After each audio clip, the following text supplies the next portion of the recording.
Halo penonton Cokro TV, inilah kacamata Rian Ernest. Publik dihebohkan dengan adanya rencana pengembalian kerugian negara sebesar 6,5 miliar rupiah. Hasil temuan Badan Pemeriksa Keuangan atau BPK dalam pengadaan mobil pemadam kebakaran di Dinas Penanggulangan Kebakaran dan Penyelamatan DKI Jakarta atau Dinas Damkar pada APBD 2019. Mas Eko Kun tadi sebelumnya juga sempat membahas ini. Silakan klik tautannya ya di atas.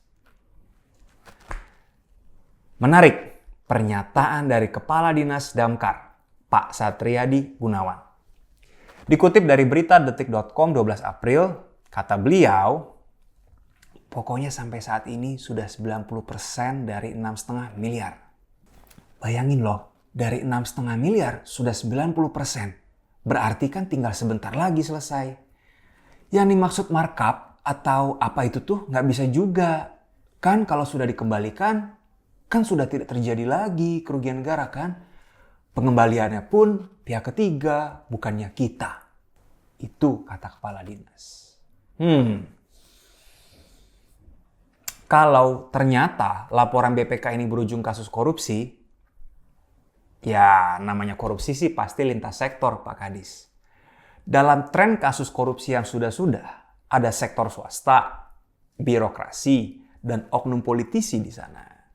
Jadi meski pengembalian kerugian negara ada di pihak ketiga, bukan berarti Pak Kadis. Secara hukum pernyataan Pak Kadis juga nggak tepat.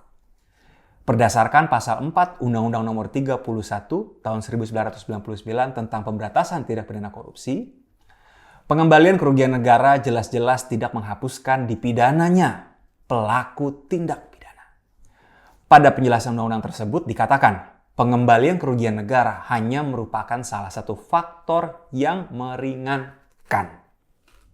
Nah, yang bikin saya bertanya-tanya, kok nggak ada sih sinyal gerak dari aparat penegak hukum? Apakah kurang terang benderang laporan BPK ini? Penonton Cokro TV, kalau kita berhusnuzon, mungkin KPK atau Polri sedang melakukan penyelidikan, mencari tindak pidananya. Meski rasanya sih, hawa korupsi sudah jelas terendus dari laporan BPK ini. Bisa jadi pidananya sudah ada, dan mungkin saja sekarang sudah tahap penyidikan di KPK atau Polri untuk mencari tersangka. Entahlah. Nah, inilah poin pertama laporan BPK. Menurut BPK, penyusunan harga perakiraan sendiri tidak berdasarkan data yang dapat dipertanggungjawabkan. Secara singkat, harga perakiraan sendiri menurut laporan adalah perhitungan biaya atas pekerjaan barang atau jasa yang dibuat oleh yang akan melakukan lelang dan harus ada di setiap pengadaan, mencerminkan harga yang mendekati kondisi real. Menurut BPK, pada unit submersible dan quick response, survei hanya dilakukan pada satu perusahaan saja. Harusnya ada banyak, tapi ini hanya satu perusahaan saja. Yang kemudian menjadi pemenang lelang. Dan spek yang dibuat oleh dinas sama persis dengan spek barang dari vendor. Khusus pada lelang unit penanggulangan kebakaran pada sarana transportasi massal, nih saya tampilkan. Penonton Cokro TV bisa lihat, secara kasat mata saja pada laporan BPK itu terlihat ada kesamaan huruf dan karakter antara spek dari pejabat pembuat komitmen DKI dengan spek dari PT yang akan menang. Lihat dulu deh. Apakah pejabat di DKI mengcopy begitu saja spek dari vendor yang akan menang? Entahlah.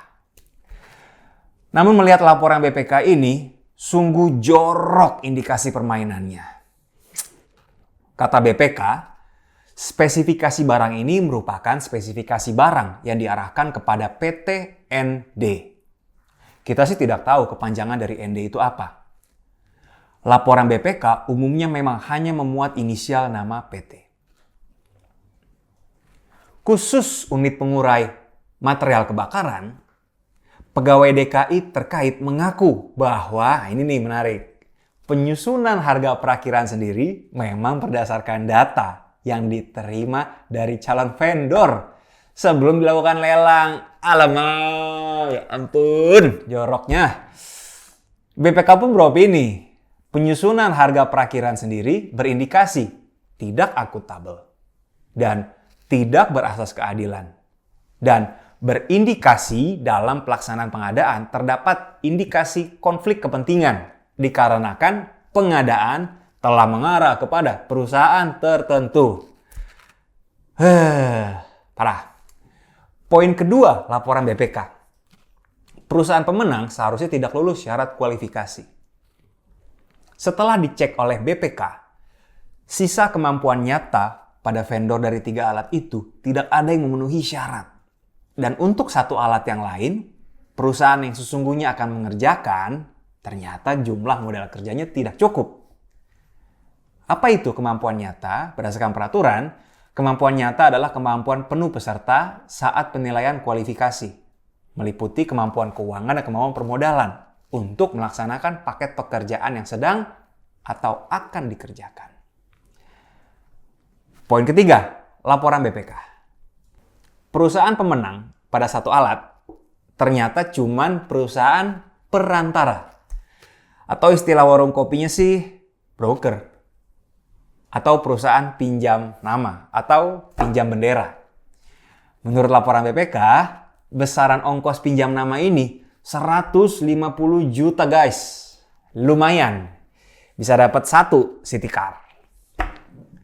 Poin keempat, laporan BPK. Nah ini yang ultimate. Ada lebih bayar 6,5 miliar rupiah. Ini dihitung dari selisih antara harga real pembelian barang atau sempat paket pekerjaan yang tertera pada bukti pembayaran yang ternyata lebih rendah dari harga kontrak yang telah dibayarkan Dinas Damkar. Sungguh jorok laporannya. Hal-hal yang ditangkap pada laporan BPK di Pemprov DKI bukanlah hal baru. Menurut modul materi KPK yang saya dapat dari Pusat Edukasi Anti Korupsi KPK, salah satu modus dari 18 korupsi di pengadaan adalah panitia pengadaan membuat spesifikasi barang yang mengarah ke merek atau produk tertentu dalam rangka memenangkan rekanan tertentu dan melakukan markup harga barang atau nilai kontrak. Temuan BPK ini menunjukkan joroknya sistem yang masih ada dan ini sangat disayangkan. Laporan BPK ini sifatnya juga uji petik dan diduga bukan hasil sisiran seluruh proses lelang. Saya tidak tahu akan seperti apa hasilnya kalau seluruh proses lelang di Pemprov DKI yang sudah terjadi diperiksa kembali. Dengan adanya puluhan orang yang membantu Gubernur Anies Baswedan di TGUPP dan bahkan ada bidang pencegahan korupsi yang diisi oleh Bambang Wijayanto, mantan pimpinan KPK, plus ditunjang juga dengan inspektorat, harusnya resiko ini bisa dideteksi dan ditanggulangi lagi lebih optimal sebelum terjadi. Sumber daya yang ada di DKI kini sudah lebih dari cukup untuk membenahi sistem di dalam Pemprov DKI dari bancakan. Contoh, sistem yang bisa dibenahi nih. Di laporan BPK terlihat bahwa tidak ada sistem yang memantau satu vendor yang mendapatkan beberapa proyek di Pemprov DKI pada tahun anggaran yang sama. Inilah yang jadi alasan Badan Pelayanan Pengadaan Barang dan Jasa Pemprov DKI meloloskan vendor. Yang kalau semua proyeknya jalan, sebenarnya nih secara aturan kondisi keuangannya tidak layak untuk jadi pemenang. Contoh lainnya nih, juga tidak ada sistem untuk recheck dan double check dokumen yang diserahkan vendor ke Badan Pelayanan Pengadaan Barang dan Jasa tadi. BPK bisa mengungkap ada daftar nama pegawai pemenang vendor yang ternyata hanya nama pinjaman pada pengadaan solar cell di dinas lain. Dari data yang bisa saya akses, laporan TGOPP yang puluhan orang itu jumlahnya pada tahun 2018, 2019, dan 2020 tidak mencantumkan adanya upaya pencegahan korupsi di Badan Pelayanan Pengadaan Barang dan Jasa Provinsi DKI Jakarta. Untuk diketahui juga, pada situs web Pemprov DKI per 21 April, saya tidak dapat mengakses keputusan gubernur yang menjabarkan daftar anggota TGOPP secara lengkap. Ya, inilah masa kegelapan di DKI. Penutup, Meski kita semua nih setelah nonton ini pasti gemes dengan keadaan ini, yuk kita positive thinking dan husnuzon. Kita berharap aparat penegak hukum masuk dan bongkar korupsi sistemik di DKI. Dan semoga Anies Baswedan dan jajaran serta legislatif lebih kencang mengawasi proses roda pemerintahan.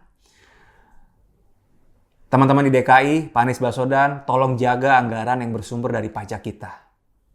Bersumber dari hasil keringat kita. Sekian dari saya, jangan lupa like dan share dan tuliskan usulan topik selanjutnya di kolom komentar. Saya Ren Ernest, terima kasih sudah menonton.